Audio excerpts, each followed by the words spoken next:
That was a pretty early piece. Well, I think that's why it's in the exhibition, because it was a very early piece. I come from a very cold, dark, gloomy, rainy country. And so in my country, having a lot of windows is very important. So I just started with a very simplified window shape. To me, light is really important, the light in the room. That's just been a theme all along. So from the windows, I went to the houses and the streets and the sense of light in the streets, which and at that time was not a natural light. It was more the light coming through the windows. And very often it was very warm. I remember walking down very, very gloomy grey streets and seeing warm light flooding out, and knowing there were people in there, that it was all cozy and you just get a little vignette of life. So that's kind of where all of that came from. I love old churches. I'm not a religious type at all, but there's something about, a 400-year-old, 500, sometimes 1,000-year-old church, and the ambience and the feeling and the light coming in. And this particular church had its main window, at the end of the nave, had been taken down during the war. They did this quite often in the Second World War, so that when the bombers came over, they wouldn't smash the windows. They would sandbag them or take them out. And sometimes when they were taken out, all the little bits would get mixed up. Or they would get lost.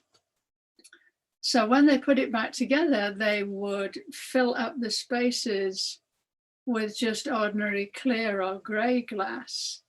And this particular church, this had happened, and there was a garden beyond full of flowers.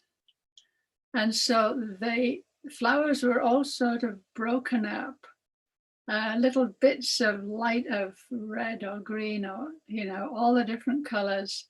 But still the structure, the original structure of the leading.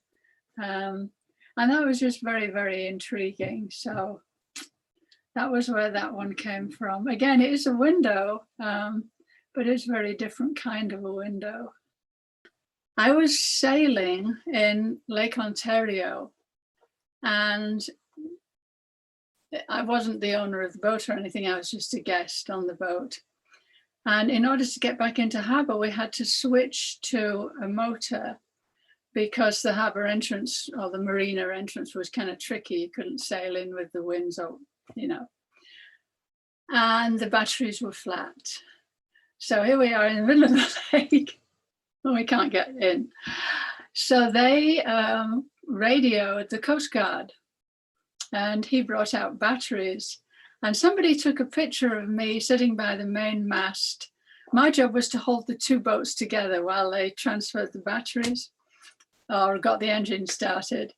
And the incident just really struck me. It was, well, for one thing, it was a great photo with some really interesting shapes, which I think you have to start with. You can't just start with an interesting story. You've got to have good shapes too.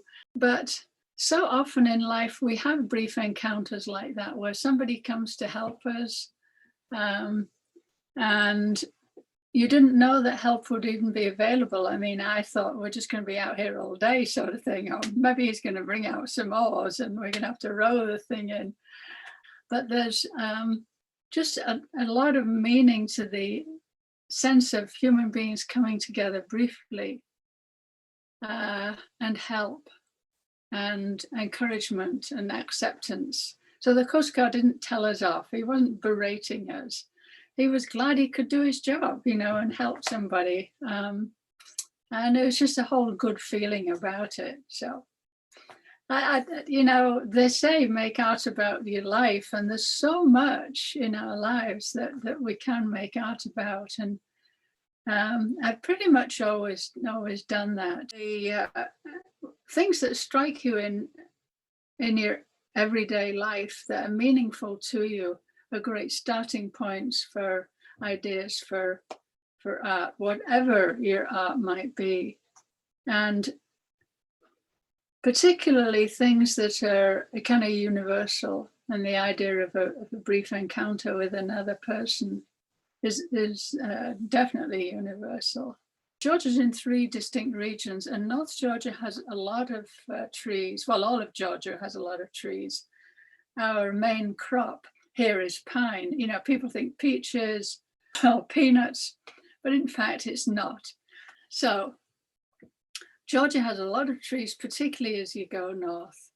And in the fall, it's really lovely. It's not as brilliantly stunning as New England because there aren't very many maples, but it's still very beautiful. And even our town, which is a busy college town, if you fly over it, you don't see hardly any buildings. There are so many trees. So I carefully cut out all those shapes, all the little points, and just stitched them down. I had no problem just going around the edges stitching.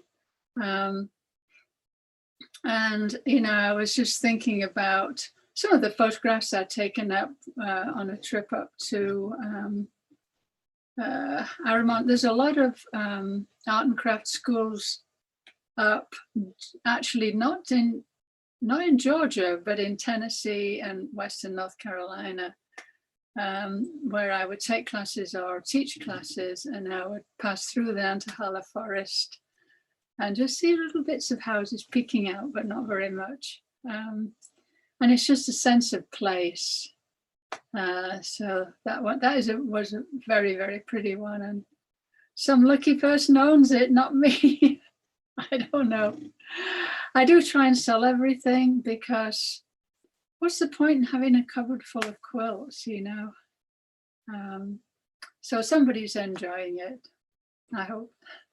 When I went to Iona in northwest of Scotland, I came back with a lot of memories of long sloping shapes in the landscape, mountains, and not many trees up there. It's too far north, and water.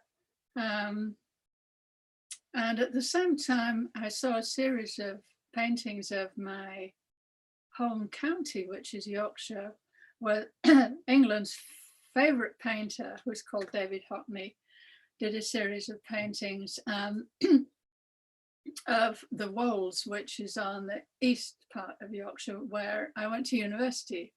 So both of these places have this beautiful interlocking lines. And also, if you go up north in Georgia, you come to the Smoky Mountains, and you get that same effect of the landscape folding into itself. So those are kind of the inspirations of the folded lines of landscape. But I started thinking about what the summer solstice would be like in those kind of landscapes, how you would get the flashes of light. So light and landscape, and a time of year that I'm very, very aware of. So first of all, I really think I am in agreement with Agnes Martin. Art is about beauty. It should be beautiful, and it should attract you, and it should go on attracting you. And if those things are in place, then your design is a good one, your quilt is a good one. And you haven't asked me, but you could have asked me this next question. And the question you could have asked me was, you seem to refer to a lot of painters, Elizabeth. And I do think it's extremely important for any art form for you to have done your homework with the great examples of art in whatever medium, so that you really know what is beautiful, because you've seen it. And all the big museums of the world now, the most famous ones, have most of their work online, beautifully photographed that you can see. You don't have to trek to the Louvre and stand in line for hours or battle the crowds at the Met. It's all there on your computer screen, or if you don't have a computer, you can go to the public library, you know, but know the paintings, know how the artists have experimented, how they've put different emotions in, how they've balanced things. And then you're building up that knowledge beneath the surface. And that's just a tremendous help when it comes to design.